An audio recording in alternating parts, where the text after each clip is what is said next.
सुखदेव जी महाराज गजेंद्र मोक्ष कथा आज राजा परीक्षित को श्रवण कराने लगे। सभी बड़े ध्यान से गजेंद्र मोक्ष कथा को श्रवण करेंगे। आसीत गिरिवरो राजा त्रिकूट इति विश्रुतः क्षीरोदेनावृत श्रीमान न्योजनायुतमुच्छ्रतः। सुखदेव जी महाराज कहते हैं, राजन, क्षीर सागर में त्रिकूट नाम का एक पर्वत है। इस पर्वत के 3 कूट हैं। एक कूट पर सोने की लंका है और इसी त्रिकूट पर्वत के बिल्कुल नीचे एक बड़ा सुंदर बगीचा है और उस सुंदर बगीचे के अंदर एक हाथी अपने परिवार के साथ निवास करता है। 50 तो उस हाथी के पत्नियां हैं, 150 उसके पुत्र हैं।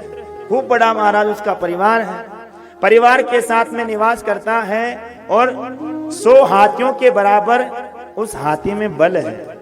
इसलिए सभी लोग उसे गजेंद्र कहते हैं। गजेंद्र का मतलब हाथियों का राजा।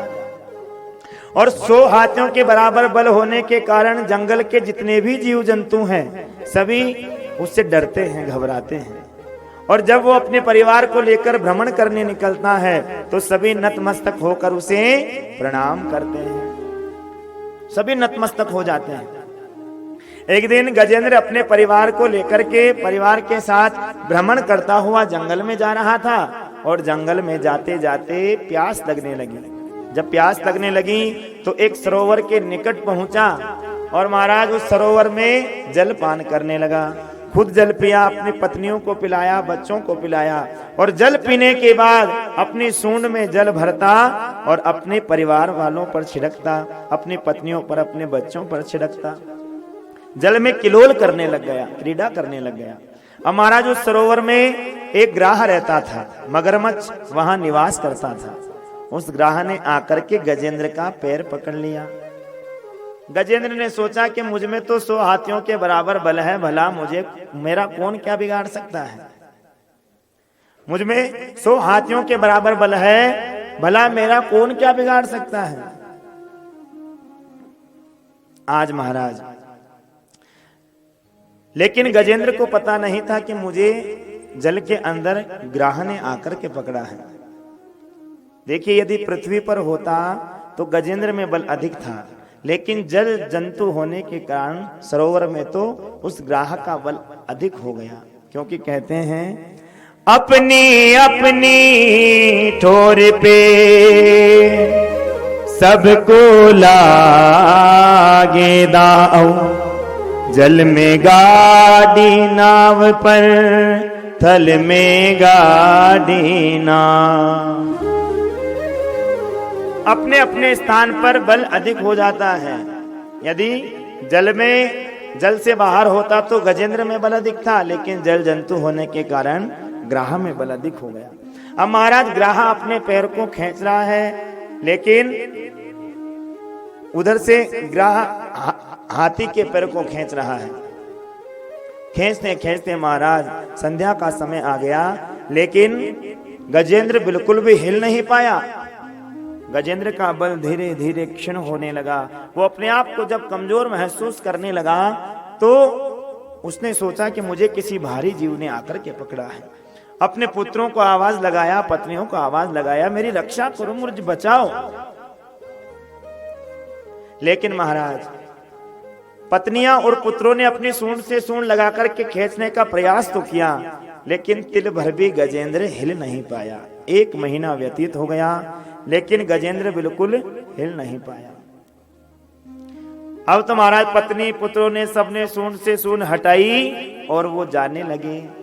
गजेंद्र कहने लगा, रे तुम मेरा परिवार हो, मेरे बच्चे, मेरी पत्नियां हो, मैंने पूरा जीवन तुम्हारे लालन पालन में लगाया है और आज मुझे इस कष्ट की अवस्था में तुम छोड़कर के अकेला जा रहे हो, मेरी रक्षा करो, मुझे बचाओ। लेकिन पुत्रों ने कह दिया, पिताजी अब कब तक बचाएं? 1 महीना निकल गया, हमारा भी परिवार है, हमें भी आगे जीवन जीना है, हम कब तक यहाँ पर रुके रहें। आज महाराज गजेंद्र का परिवार गजेंद्र को छोड़ करके चला गया। आज गजेंद्र को पता चला कि स्वार्थ रत संसार की यही पुरातन रीत, सुख में सब अपने बने, दुख में लागे मीत। आज गजेंद्र को पता चला कि ये संसार स्वार्थी है। जब जीव के ऊपर सुख आता है तो दूर दूर के रिश्तेदार भी बिल्कुल निकट आ जाते हैं और कहते हैं कि ये तो हमारे खास रिश्तेदार हैं। और जब जीव पर कष्ट आता है, जब जीव पर कष्ट आता है तो सगे भाई भी छोड़ करके चले जाते हैं। कष्ट में तो महाराज सगे भाई भी साथ नहीं देते हैं। आज गजेंद्र को पता चला कि संसार स्वार्थी है।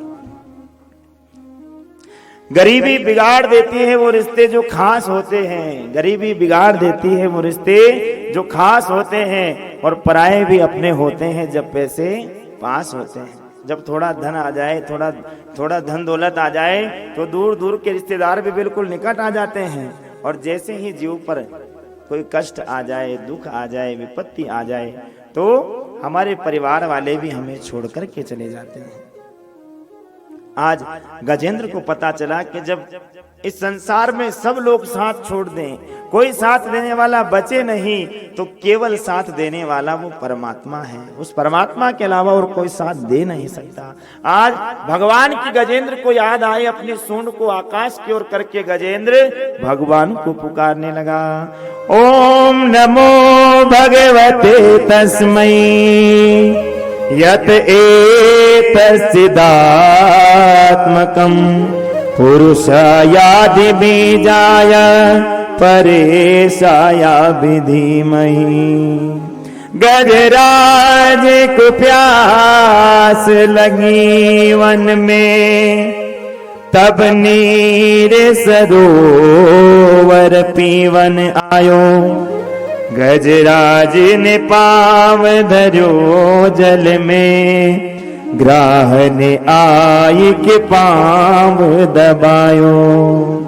गजराज ने जोरे अटूट किए, ग्राह के बल को पार न पायो। गोविंद प्रभु की शोभा जो निरखूं, आपने आय के फंद छुड़ायो, आपने आय के फंद छुड़ायो।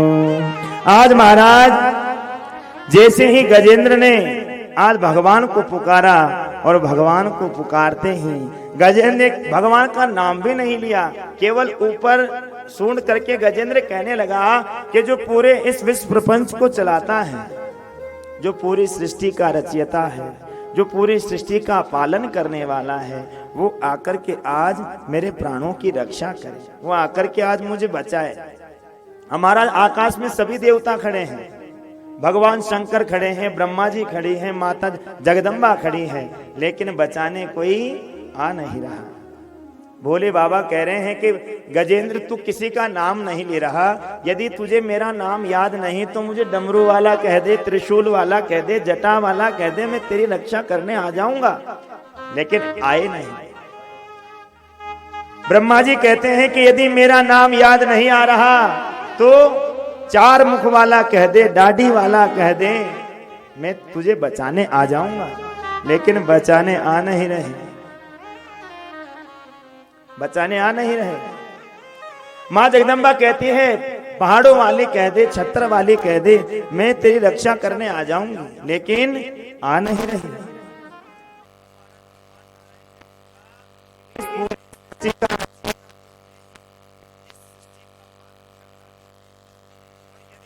आज मैं नहीं गया, आज मैं नहीं गया तो गजेंद्र मर जाएगा। और महाराज